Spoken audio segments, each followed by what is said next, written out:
Selamat datang kembali di channel Pegawai Jalanan. Semoga informasi yang kami sajikan ini bisa bermanfaat untuk kita semua.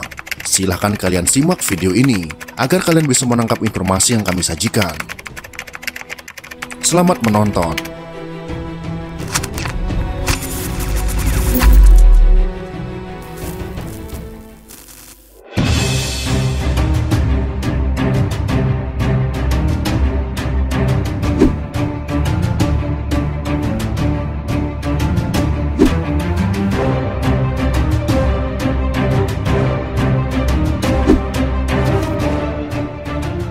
Malaysia adalah nama yang pastinya tidak asing bagi orang Indonesia, apalagi bagi subscriber Pegawai Jalanan.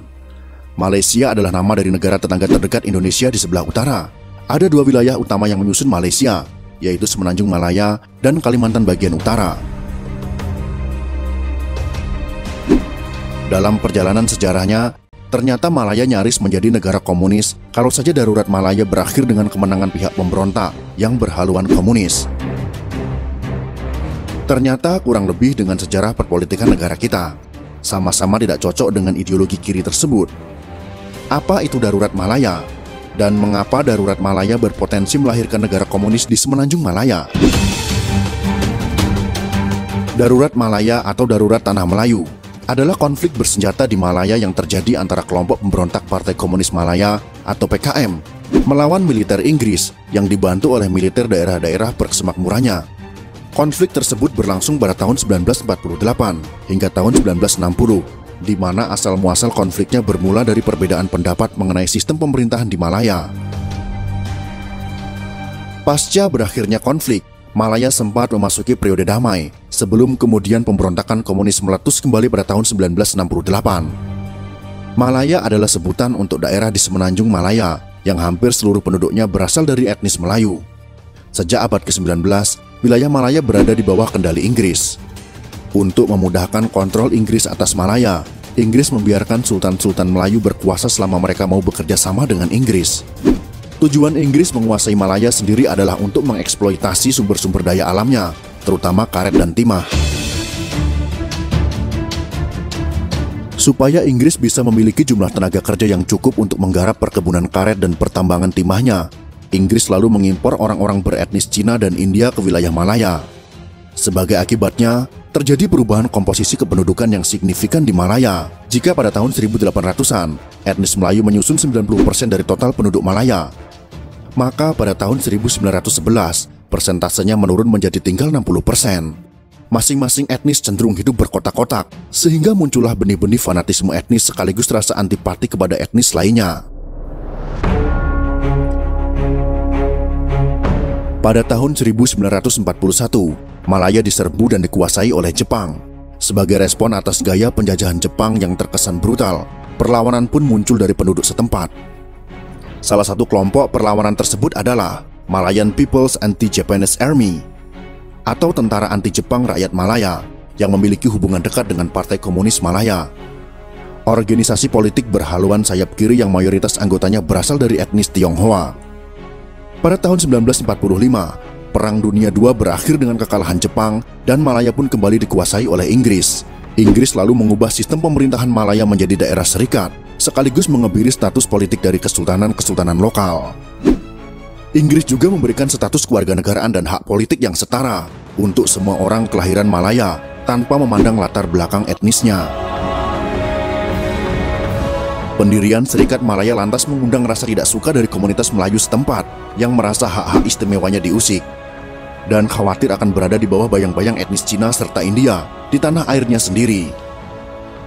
Maka pada tahun 1946, komunitas Melayu setempat lalu mendirikan organisasi politik yang bernama United Malay Nation Organization, atau yang disingkat dengan UMNO, yaitu Organisasi Nasional Melayu Bersatu, sebagai wadah untuk memperjuangkan kepentingan mereka. Berkat lobi dan tekanan yang dilancarkan oleh UMNO, pada tahun 1948, Inggris pun mengubah Serikat Malaya menjadi Federasi Malaya, di mana etnis Melayu, khususnya para sultan, diberikan hak-hak istimewa dalam federasi.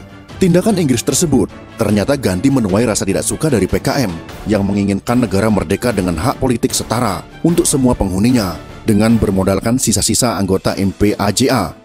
PKM pun memulai perlawanan bersenjatanya. Tindakan yang direspon oleh Inggris dengan memberlakukan status darurat militer atas Malaya pada tanggal 18 Juni tahun 1948.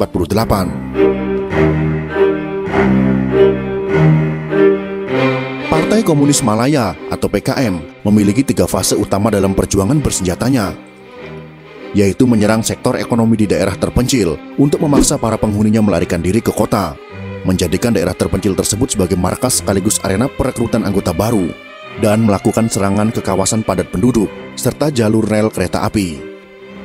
Pemimpin utama perlawanan PKM adalah Chin Peng, bekas anggota MPAJA yang sempat menerima pelatihan militer dari Inggris. Inggris awalnya hanya merespon perlawanan bersenjata dari PKM dengan menambah jumlah polisinya. Namun pasca ditunjuknya Sir Harold Briggs sebagai pemimpin operasi militer di tahun 1949, militer Inggris melakukan perubahan taktik yang signifikan. Briggs sadar kalau PKM menjadikan para petani miskin dari etnis Cina sebagai sasaran utama perekrutan anggota baru dan sumber logistik utamanya. Maka Briggs lalu merelokasi para petani tersebut ke kawasan pedesaan yang dilindungi oleh pagar berduri dan pos polisi. Terobosan Briggs belum sampai di situ. Ia juga memerintahkan pembentukan komite eksekutif perang, mulai dari level daerah kecil hingga level nasional. Kebijakan tersebut membuat tingkat komunikasi antar warga sipil, polisi dan militer mengalami peningkatan pesat, sehingga ruang gerak para milisi PKM menjadi semakin terbatas. Namun PKM tidak tinggal diam. Mereka juga ikut melakukan perubahan taktik. Sejak tahun 1941, PKM mengalihkan fokusnya untuk mendukung unit kelompok tempur yang jumlah personil per unitnya lebih sedikit, namun lebih fleksibel pergerakannya. Pada tahun 1951, PKM sukses menewaskan Sir Henry Gurney yang menjabat sebagai komisaris tinggi setempat. Posisi Gurney lalu digantikan oleh Sir Gerard Templer. Sebagai sosok yang sangat lihai dalam menjalankan pemerintahan sipil dan militer, Templer menelurkan beberapa terobosan baru sebagai bagian dari upaya meredam perlawanan PKM. Penduduk lokal khususnya yang mendiami kawasan pedalaman dipikat simpatinya dengan cara diberikan bantuan makanan dan pelayanan kesehatan. Patroli di kawasan hutan ditingkatkan. Tentara dari persemakmuran Inggris seperti Australia dan Fiji didatangkan. Kebijakan-kebijakan baru militer Inggris tersebut terbukti sukses memojokkan pasukan PKM sehingga mereka terpaksa mengungsi ke dalam hutan. Bukan hanya itu, tindakan PKM menyerang desa-desa di kawasan pedalaman untuk mendapatkan suplai logistik juga membuat penduduk setempat menjadi semakin antipati terhadap PKM, sehingga PKM kekurangan basis dukungan.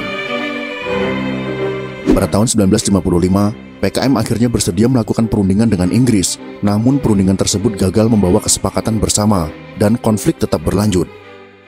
Pada tahun 1957, Inggris memerdekakan Malaya sebagai negara federasi kesultanan. Kemerdekaan Malaya membuat PKM semakin kehilangan momentum, karena mereka selama ini mencitrakan perlawanan bersenjatanya sebagai perang kemerdekaan.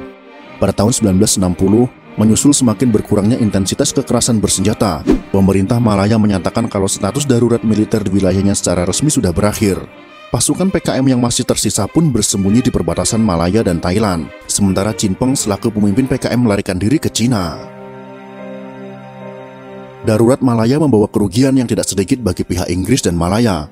Tercatat antara tahun 1948 hingga tahun 1955, pemerintah Malaya harus menanggung kerugian sekitar 200 juta dolar per tahun. Sementara Inggris harus menanggung kerugian 500 juta dolar setiap tahunnya. Jumlah korban tewas di pihak Malaya dan Inggris adalah sekitar 1.346 jiwa. Sementara itu, di pihak yang berseberangan, jumlah korban tewas dari kubu PKM mencapai 6.710 jiwa. Walaupun status darurat militer sudah tidak lagi diberlakukan, hal tersebut tidak lantas menunjukkan kalau PKM sudah kehilangan taji sepenuhnya.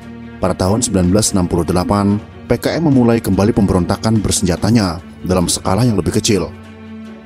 Periode pemberontakan tersebut dikenal dengan sebutan darurat kedua dan diwarnai dengan perpecahan internal dalam tubuh PKM. Baru pada tahun 1989, pemberontakan PKM berakhir sepenuhnya dan kelompok tersebut dibubarkan setelah para anggotanya mendapat pengampunan hukum serta bantuan uang dari pemerintah Malaysia. Darurat Malaya kerap dibandingkan dengan Perang Vietnam karena kedua konflik tersebut sama-sama diikuti oleh pihak komunis dan mengambil tempat di Asia Tenggara. Namun dengan hasil akhir yang sangat jauh berbeda. Jika darurat Malaya berakhir dengan kemenangan pihak anti-komunisme, maka Perang Vietnam berakhir dengan kemenangan pihak komunis. Salah satu alasan yang kerap diapungkan mengenai perbedaannya hasil akhir dari kedua peperangan tersebut adalah karena kubu anti-komunis terlalu fokus mencoba mengalahkan musuhnya lewat jalur militer, tanpa mencoba menarik simpati penduduk lokal. Itulah sekelumit kisah tentang pemberontakan komunis di Semenanjung Malaya, Malaysia. Semoga informasi ini bisa menambah wawasan sejarah kita semua. Jika kalian suka dengan video ini, silakan berikan jempol ke atas. Dan jika kalian menganggap video ini bermanfaat, maka bagikanlah untuk teman-teman Anda yang lain. Terima kasih sudah menonton.